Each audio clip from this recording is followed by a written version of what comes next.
Okay, thank you all for being here with us today.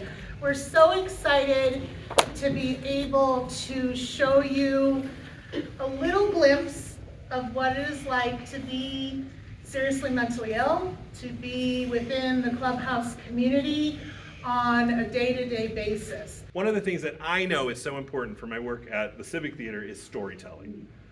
Telling stories is the best way to get to know people. I say that theater is an engine of empathy, and I believe that that is the case today. I will comfort you. I'm on your side when darkness falls and pain is all around, like a bridge over troubled water.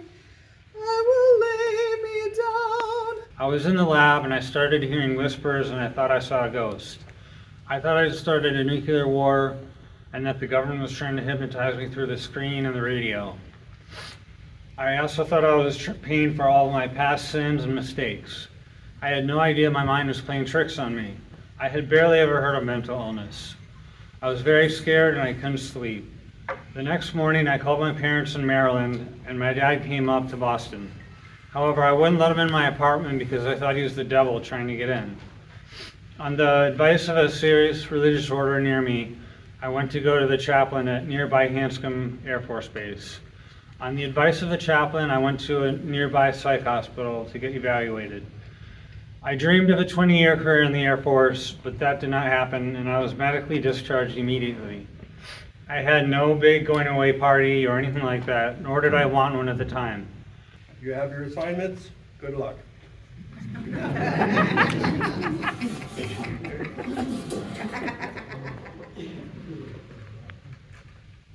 How are you doing today? I'm having a great day. Awesome sauce. But I am looking at my benefit letter right now. I have it in my hand. In the upper right corner it says, yes, 5, 1, 2, 6, 4, 8, 6, 3, 5, 7, 4, 6, 9, 8, 5. Sure, yes. 5, 2, 2, 6, 4, 8. When I went to Clubhouse, there's people over there that are just like me. And I'm actually glad. Thank you very much. I wanted to write the Clubhouse play because I knew, well, because I was asked to, so I did. Reason number one. How I crafted it was first I wrote a 75-minute Clubhouse advertisement. And then Aaron was nice enough to point out, just make sure it has an arc. And I was like, oh, this has no arc. So I told my story, and then I told the Clubhouse story.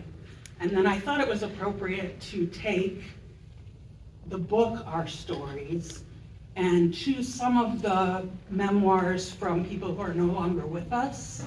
This is something that was a project that I started alongside Lisa here and another one of my classmates back in 2020 during COVID, when everyone was, isolated and looking for new ways of connection. And so this project grew out of that and grew out of my love for storytelling and my real interest in empathy in the mental health world.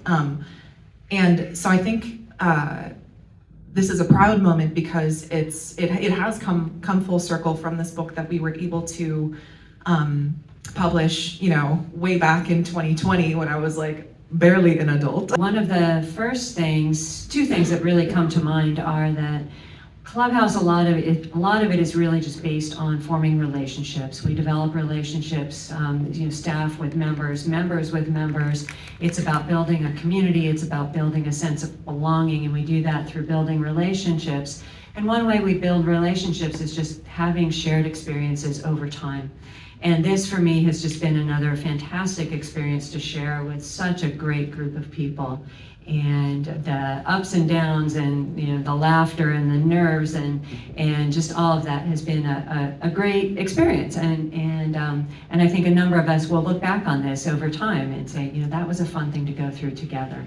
And that's a lot of what Clubhouse is about, is just having those shared experiences. My dream in 10 years is that everyone in this community, and Clubhouses are worldwide, would know about Clubhouse and would celebrate with us what a beautiful model it is and how life-giving it is. Just glad to be up here because I feel like, well, before I went to Clubhouse, I felt like I was the only one with a mental illness. But when somebody told me about it, I went there, and I'm glad I wasn't the only one. And being up here performing actually enhances that memory. Even amplify the very thing that I like to do. It helps me get on the road to recovery, to make friends, socialize, even discover things about myself I had not discovered yet. So what it means to me up here is that I'm actually revealing my true self to everyone. Is there one word or feeling that you're taking away from the experience? I think the sense of community, like when we were sitting around that table, it was like a very strong connection with everybody. And yeah.